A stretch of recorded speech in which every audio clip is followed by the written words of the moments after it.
This question is how to find balance between processing things and overthinking. How to find balance between processing things and overthinking.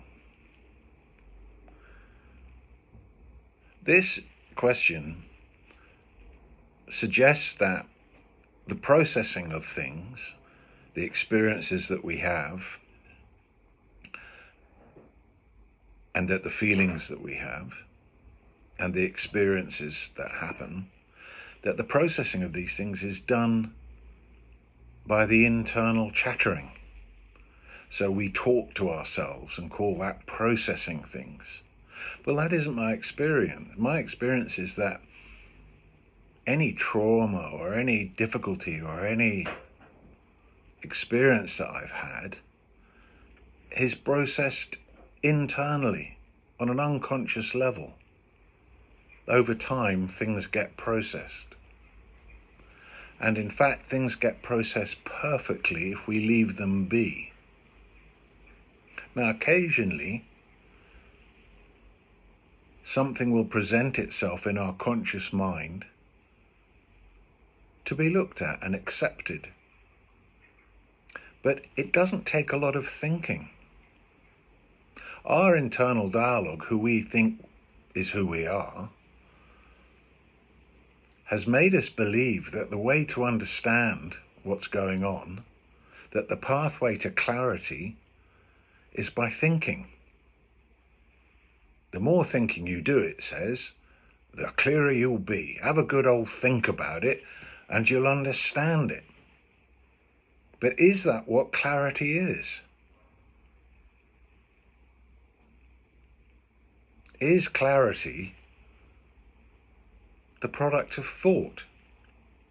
Well, there is a kind of relative clarity that comes out of thinking, but it's not the great clarity. The great clarity is immediately apparent when we let everything be. The clarity of the sky is not lost when it's foggy. The clarity of the sky is never lost. It doesn't even fluctuate. And it is with us too. The true clarity of being the self, of being out of your mind, is never lost. It's always there. There isn't, in fact, a lot to think about. It's much better to be at peace. It's much better to accept what is. It's not through having a mental idea of something that you resolve it.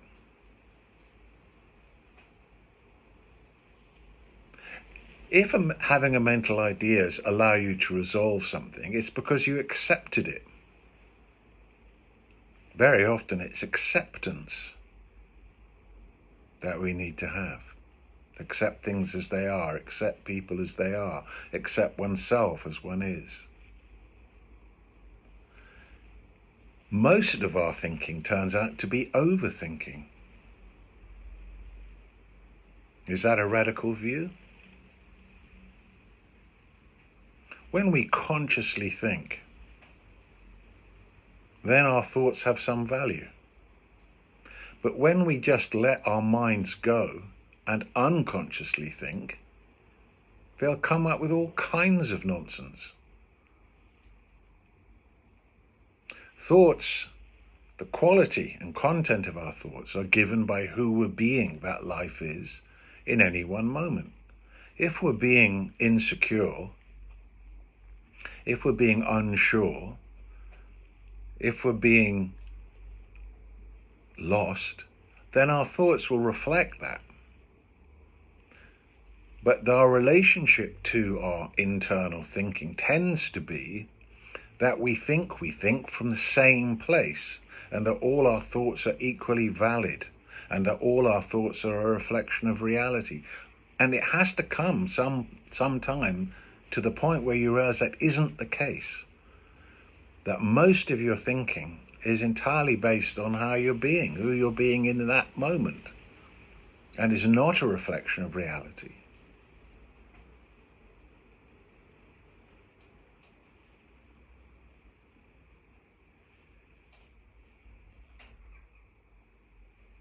Processing is automatic. It's wonderful. Very often, why people have unstable mental health is because they're thinking that they have to think it all through, and it drives them crazy. The processing of life is wonderfully automatic. Problems solve themselves.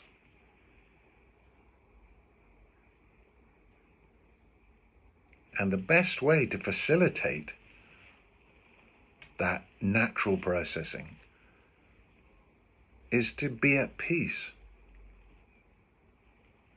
If you wait to have processed something before you feel peace, you might be waiting a very long time.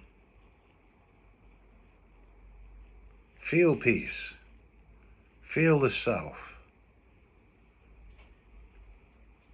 Let everything be. Then clarity emerges.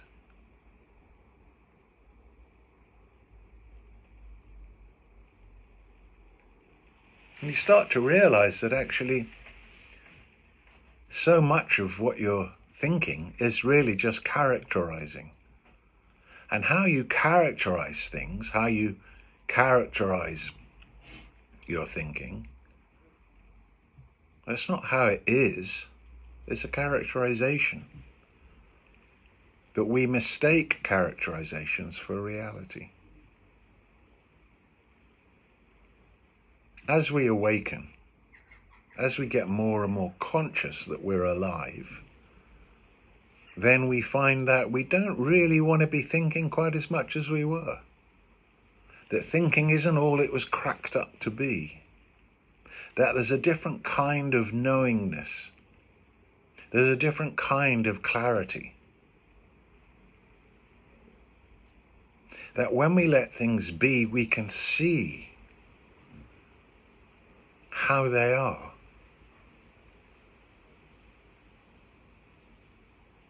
And the most stunning revelation is that things are, but there's no actual way they are. And how they appear is given by who I'm being that they are. That all the meanings come out of me, and nothing emanates anything itself. Everybody's got a different meaning for everything, haven't they? Because we're the inventors of meaning.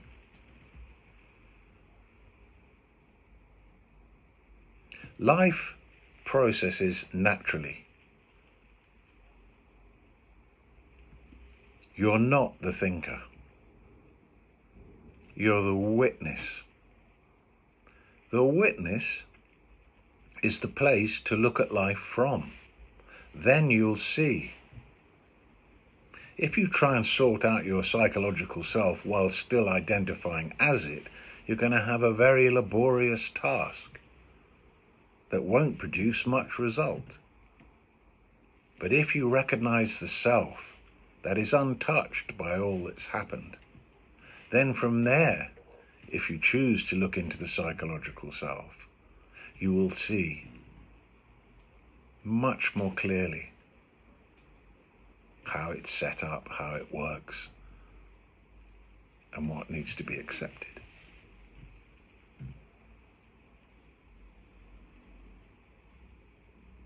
The mind is not a great guru.